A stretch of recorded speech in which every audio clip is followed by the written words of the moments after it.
पाठ 5 मध्ये आपल्या सर्वांचं स्वागत आहे. आपणा सर्वांना माझा जय भीम जय शिवराय. मी व्ही नारायण आणि आपण पाहत आहात समता क्रांती चॅनल. मित्रांनो, पाठ 4 मध्ये आपण पाहिलं की वैदिक धर्मातून ब्राह्मणी धर्मामध्ये लोकांना आणण्यात आलं आणि मग ब्राह्मणी धर्मामध्ये जाती व्यवस्था जी आहे ती कठीण पद्धतीनं झाली. एका जातीतून दुसऱ्या जातीत जाण्याचा मार्ग खुंटला गेला. लोक विद्वान जरी असले तर त्यांना ब्राह्मणाची कामं करता येत नव्हती. तो शूद्र जातीत जन्मला तर शूद्रातच त्याला राहावं लागायचं आणि अशा पद्धतीने ही व्यवस्था तयार झाली. ब्राह्मणासाठी कायदे कानून वेगळे, इतरांसाठी वेगळे, अशी पद्धती निर्माण झाली. ब्राह्मण किती झाला भ्रष्ट तरी तिन्ही लोकी श्रेष्ठ, अशी धारणा त्यांच्यामध्ये निर्माण झाली. यज्ञयागामध्ये गायीना सह सर्व पशूंना कत्तली करून त्यांच्या आहुती यज्ञयागामध्ये देत होते. त्या काळामध्ये आपणाला मागच्या भागामध्ये मी आपल्याला सांगितलेलं आहे की नरमेध यज्ञ सुद्धा केला जायचा, म्हणजे माणसाचा बळी देऊन हा यज्ञ साजरा केला जायचा आणि त्याचं जे फळ आहे ते स्वर्गप्राप्तीचं फळ आहे. इतकं मोठं फळ त्याला मिळणार, अशा प्रकारची धारणा त्या काळामध्ये होती. आम्ही लहान असताना आमच्या लक्षात येत होतं की बाबा आमच्या इथे गावामध्ये एक तलाव बांधला जायचा. मग आमच्यातल्या काही बायका असायच्या, त्या काय म्हणायच्या की ते आता तलाव बनतोय ना, तिथं मग पोरं पकडली जाणार, कुणाला तरी पकडून जाऊन तिथं बळी देणार, तेव्हा ते तळं टिकणार. अशा प्रकारचं त्यावेळी आमच्या कानावर येत होतं.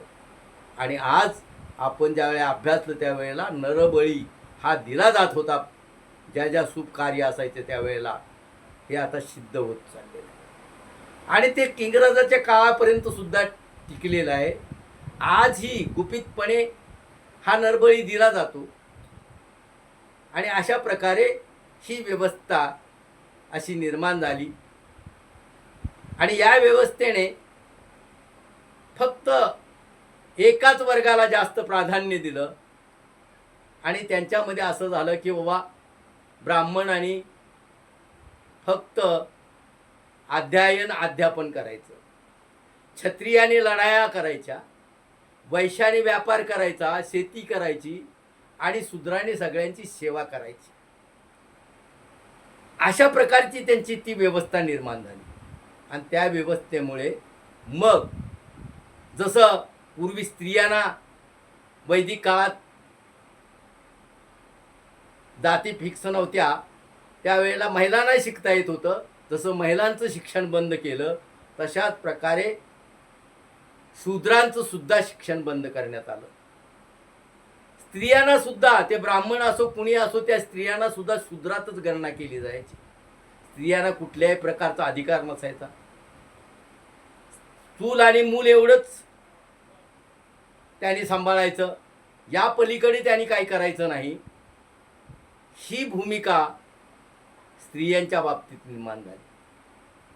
आणि त्याचबरोबर त्यांनी ब्राह्मणके, आरण्यके असे अनेक उपनिषदे, असे अनेक ग्रंथ निर्माण केले आणि त्या ग्रंथातून फक्त एकाच जातीला प्राधान्य कसं मिळेल आणि बाकीच्यांनी गुलामीच केली पाहिजे, अशा प्रकारची त्या ठिकाणी धारणा निर्माण करण्यात आली. आणि असं लोकांना पटवण्यात आलं. नंतर लोक अनाडी राहिले. शिक्षण नाही, शूद्रांना शिक्षण दिलं नाही. द्रविड हे फार उच्च प्रतीचे लोक होते, त्यांच्यात शिक्षण होतं, परंतु त्यांचं वरती लढाया करून त्यांना गुलाम बनवून त्यांचं शिक्षण बंद केलं. मग अडाणी लोकांना ज्ञान नसायचं, मग ते लोक या ब्राह्मणांना जे सांगेल तशा पद्धतीने करायचं. ब्राह्मण जे बोलेल ती पूर्व दिशा, अशा प्रकारे चालत राहायचं. आणि म्हणून मग त्यांनी कुठलीही खळखळ न करता सेवा करायची. मग त्याने असं सांगितलं की बाबा हे जे आहे ब्राह्मणामध्ये, क्षत्रियामध्ये, वैश्यामध्ये आपल्या पूर्वजन्माचा कर्म आहे, त्यामुळे आपल्याला ते ज्या त्या जातीमध्ये आपला जन्म झालेला आहे. तुम्ही शूद्रांनी जास्त पाप केलं पहिल्या जन्मामध्ये, म्हणून तुम्हाला शूद्राचा जन्म निर्माण झाला. ब्राह्मण जे आहे त्याने चांगलं पुण्य केलं म्हणून ते ब्राह्मणात आले. उद्या तुम्ही जर आमची सर्वांची सेवा चांगल्या पद्धतीने केली तर उद्या शूद्राचा जन्म ब्राह्मण कुळीत होऊ शकतो. आणि हे आम्हीच दाखवलं. आणि या लोकांची सेवा करणं हीच देवाची सेवा आहे. या पलीकडे केलं तर तुम्हाला त्यावरती देव कोपेल, देव तुम्हाला स्वर्गात स्थान देणार नाही. अशा प्रकारच्या भाकड कथा त्यांच्या डोक्यामध्ये घातले गेल्या आणि त्या लोकांनी ते स्वीकारलं. त्या लोकांनी त्यांचं गुलामी स्वीकारली. ते म्हणेल त्या पद्धतीने हे लोक वागत होते. आणि अशा प्रकारे हरकामे म्हणून हे शूद्रांचा वापर केला जायचा.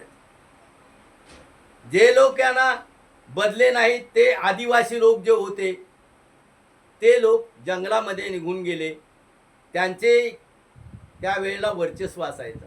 आणि आर्यांच्या म्हणजे क्षत्रियांच्या, आर्यातील क्षत्रियांच्या आणि आदिवासींच्या टोळ्याचं जे असायचं ते युद्ध नेहमी चालायचं.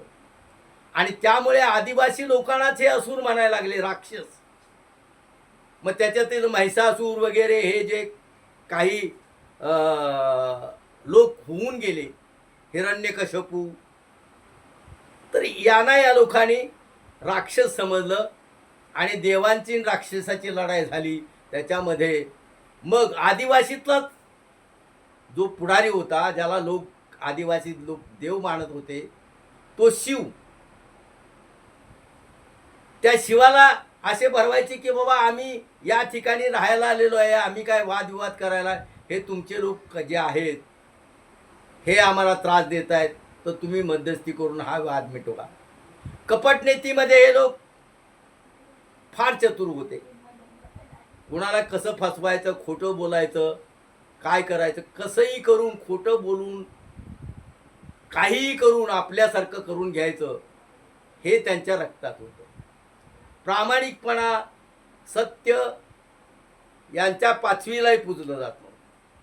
इतक्या पद्धतीने हे लोक कट्टर असायचे.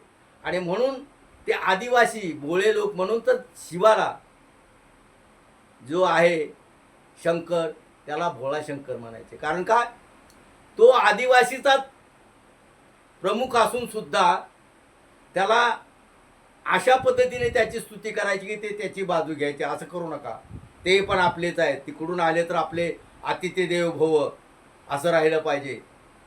अशा पद्धतीनं त्याला ते करायचा. आणि मग ही कपटनीती अशा पद्धतीने करायची त्याच्या आडून. आणि मग आसूर जे ज्यांना गणलं गेलं ते आदिवासी होते, हमले करायचे, त्यांना नेस्तराभूत करायचे. आणि मग सांगायचे की देवाने आसुरावर विजय मिळवला. अशा प्रकारे हे केलं. आसुरांचाच देव म्हणजे शिव, त्यांची भक्ती महिषासुराने केली, रावणाने केली, अमक्याने केली, तमक्याने केली. म्हणून त्याला शक्ती प्राप्त झाली. आणि शक्तीमुळे मग इंद्राचं राज्य तो मागू लागला, इंद्राची गादी मागू लागला. म्हणून देवांचं देव जो विष्णू आहे, विष्णूकडे लोक गेले. आणि विष्णूने मार्ग काढून मग देवीची आराधना केली. आणि त्या देवीनं दुर्गेचं रूप घेऊन त्यांना मारलं. की अनेक प्रकारे म्हणजे जशा देवी आहेत, आता आपल्याला वर्णन इतकं काही मी सांगू शकणार नाही, त्यामुळे व्हिडिओ वाढेल. आणि म्हणून या देवी बिवी तुम्हाला सगळ्यांना माहीत आहेत. महाकाली आहे, हे आहे, ह्या आदिवासी देवी. पण त्यांच्याकडूनच त्यांच्याच लोकांना मारण्याचं कटकारस्थान या लोकांनी केलं आणि आपलं वर्चस्व त्या ठिकाणी प्रस्थापित केलं. आज ही आदिवासी जमात जी आहे ती जंगलात राहते, परंतु यांच्या कुठल्याही व्यवस्थेला मानत नाही, यांच्या धर्माला मानत नाही. अशी त्यांची एक स्वतंत्र व्यवस्था आहे. आणि म्हणूनच हे लोक त्यांच्याशी आजही त्यांची साधन संपत्ती जी आहे, जन जंगल, हे लुटण्याचा प्रयत्न करतात आणि त्यांची जमीन आपल्या ताब्यात घेऊन त्या ठिकाणी जे खनिज सापडतंय त्या खनिजावरती आपला हक्क सांगण्याचा हे लोक प्रयत्न करत आहेत. अशा प्रकारे हे सरकार आत्ताही तशा पद्धतीनं वागलं जातं की जे आर्यांच्या काळात होतं. तर या ठिकाणी आपल्याला नमूद हे करायचं आहे की यांनी जे राज्य मिळवलं, यांनी जे वर्चस्व निर्माण केलं, ते कपट नीतीने, खोटं बोलून, खोट्या कथा, भाकड कथा सांगून लोकांवरती ते बिंबवलं.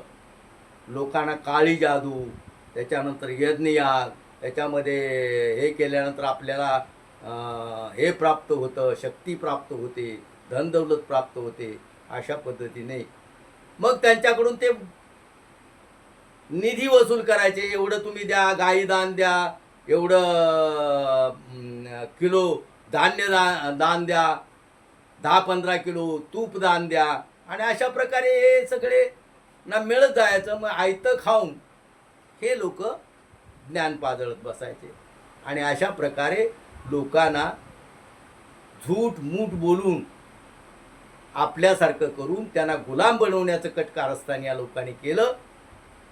हे कुठल्या काळामध्ये झालं तर ब्राह्मणी धर्मामध्ये झालं, आणि ब्राह्मणी धर्मातच जास्त हे स्तोम माजलं गेलं. तर या ठिकाणीच हा व्हिडिओ मी समाप्त करतोय. 5वा एपिसोड जो आहे तो जर तुम्हाला आवडला असेल तर माझ्या चॅनलला तुम्ही सबस्क्राईब करा, माझ्या व्हिडिओला तुम्ही लाईक करा. त्याचबरोबर आपण हा व्हिडिओ कुठून पाहतायत ते आम्हाला कळवा, कमेंट बॉक्समध्ये कळवा, कमेंट बॉक्समध्ये आपल्या प्रतिक्रिया कळवा. त्याचबरोबर हा व्हिडिओ सर्वांपर्यंत पोहोचला जाईल, सर्वांना याचं ज्ञान मिळेल. जो इतिहास विसरतो तो इतिहास कधीच घडवू शकत नाही. म्हणून आपल्याला इतिहास, आपला जो इतिहास आहे तो आपल्याला कळला पाहिजे. हे करण्यासाठीचा प्रयत्न मी करतो आहे. तर आपण अधिकाधिक प्रमाणात शेअर करून हा व्हिडिओ सर्वांपर्यंत जाईल अशी दक्षता घ्या. एवढंच बोलून या ठिकाणी थांबतो.